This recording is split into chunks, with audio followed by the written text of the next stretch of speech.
Hello my dear students, welcome back to runway education. So ఈరోజు మనము normal maths కాకుండా ఒక ఇంట్రెస్టింగ్ టాపిక్ గురించి మనం మాట్లాడుకుందాం. ఏం జరిగిందనంటే రీసెంట్గా నేను ఒక ఇంటర్వ్యూకి వెళ్ళడం జరిగింది, ఒక ఫేమస్ స్కూల్కి ఇంటర్వ్యూకి వెళ్ళడం జరిగింది. సో అక్కడ ఒక మేడం నాకు క్వశ్చన్ వేశారనమాట. ఆ క్వశ్చన్ ఏంటి అని అంటే, సో మీరు టీచ్ చేసేటప్పుడు ప్రాబబిలిటీని టీచ్ చేసేటప్పుడు నార్మల్గా ఈ డైస్ కాయిన్స్ ఈ కార్డ్స్ కాకుండా ఈ 2026లో బెస్ట్ ఎగ్జాంపుల్గా మనం పిల్లలకి ఏం చెప్పొచ్చు అని చెప్పేసి అడిగారనమాట. సో దానికి నేను సమాధానం చెప్పానమాట. మనం నేర్చుకునే మ్యాథ్స్ మనకి రియల్ లైఫ్లో ఎక్కడ ఉపయోగపడుతుంది అనేది తెలుసుకోవడం అనేది చాలా చాలా ఇంపార్టెంట్ అనమాట. సో అందుకని నేను ఈ వీడియో షూట్ చేస్తున్నాను. సో ఇప్పుడు నేను ఒక ఎగ్జాంపుల్ తీసుకుంటాను. 2026లో అంటే సో మనకి ఎప్పుడైతే డిజిటల్ ఇండియా స్టార్ట్ అయ్యిందో అప్పటి నుంచి ప్రతి ఒక్కరు కూడా ఇండియాలో ఉన్న ప్రతి ఒక్కరు కూడా మనకు ఇది యూపీఐ వాడడం జరుగుతుంది. మీరు గమనిస్తే యూపీఐ పాస్వర్డ్ అనేది 6 డిజిట్స్ ఉంటుంది. ఓకే, మ్యాక్సిమం 6 డిజిట్స్ ఉంటుంది. సమ్ కేసెస్లో 4 డిజిట్స్ ఉంటాయి. సో మోస్ట్లీ 6 డిజిట్స్ ఉండడం జరుగుతుంది. సో ఇది ఎందుకు 6 డిజిట్స్ పెట్టడం జరిగింది అనేది చూసుకుంటే ఒకసారి, సో ఒక్కొక్క క్యారెక్టరిస్టిక్ ర్యాండమ్గా ఎవరైనా మన యూపీఐని క్రాక్ చేయాలి అని ట్రై చేస్తే ఒక్కొక్క పొజిషన్కి ఒక్కొక్క ప్లేస్కి 10 డిజిట్స్ని మనం వెరిఫై చేయాలి. సో ఒక్కొక్క ప్లేస్లో 10 డిజిట్స్ అంటే 0 నుంచి 9 డిజిట్స్ మధ్యలో ఉన్న డిజిట్స్ అన్నీ కూడా ట్రై చేయాలి. సో ఫస్ట్ ప్లేస్కి 10 డిజిట్స్ని చేస్తే సెకండ్ ప్లేస్కి మళ్ళీ 10 digits.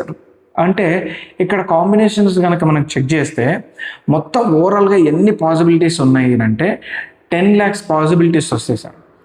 10 to the power of 6 ఎన్ని డిజిట్స్ ఉన్నాయి? 6 digits we have to enter. So అంటే 10 to the power of 6 అంటే 10 lakhs టైమ్స్ మనము ర్యాండమ్గా చెక్ చేయొచ్చు. నెంబర్స్ని మారుస్తూ మనము 6 డిజిట్స్ నెంబర్స్ని మనం క్రియేట్ చేయొచ్చు అన్నమాట.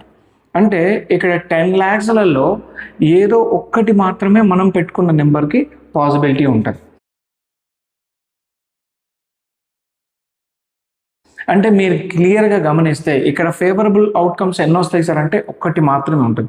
సో టోటల్ అవుట్కమ్స్ ఎన్ని వస్తాయి సార్ అంటే 10 lakhs వస్తాయి. అంటే 1/10 lakhs నువ్వు 1,00,000 సార్లు 10 lakhs టైమ్స్ నువ్వు కనుక ట్రై చేస్తే నీకు కేవలం ఒక్కసారి పాసిబిలిటీ మాత్రమే ఉంటుంది. సో ఇక్కడ పాసిబిలిటీ అనేది 0.000 సంథింగ్. సో చాలా తక్కువ అనమాట, చాలా తక్కువ. మనం క్రాక్ చేయడం అనేది చాలా ఇంపాసిబుల్గా తయారవుతుంది అనమాట. సో కాబట్టి ఎప్పుడు కూడా మనకు జీమెయిల్స్ కానీ లేకపోతే ఈ సెక్యూరిటీ డిజిటల్స్ అన్నిటిని కూడా మనం ఏం చేస్తాం సార్ అంటే ఎక్కువ క్యారెక్టరిస్టిక్స్ని మనము పాస్వర్డ్గా ఉంచే ప్రయత్నం చేయాలి. అంటే మనకు జీమెయిల్స్లో మోర్ దెన్ 8 క్యారెక్టరిస్టిక్స్ అడుగుతారు. సో ఈ విధంగా ఎందుకు రీజన్ అంటే ఇది అనమాట. అంటే మనం క్రాక్ చేయడానికి పాసిబిలిటీస్ని మనం ఇంక్రీజ్ చేస్తున్నాం.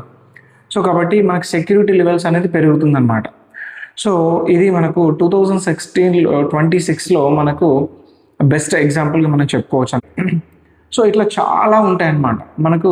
ఈ వీటిల్లో మీకు తెలిసిన ఏదైనా ప్రాబబిలిటీ బెస్ట్ ఎగ్జాంపుల్ 2026కి చెప్పొచ్చు అని ఎవరైనా అనుకుంటే సో ప్లీజ్ కింద కామెంట్ సెక్షన్లో కామెంట్ చేయండి. వీడియో కనుక నచ్చితే ఖచ్చితంగా లైక్ చేసి షేర్ చేయండి. Thank you my dears.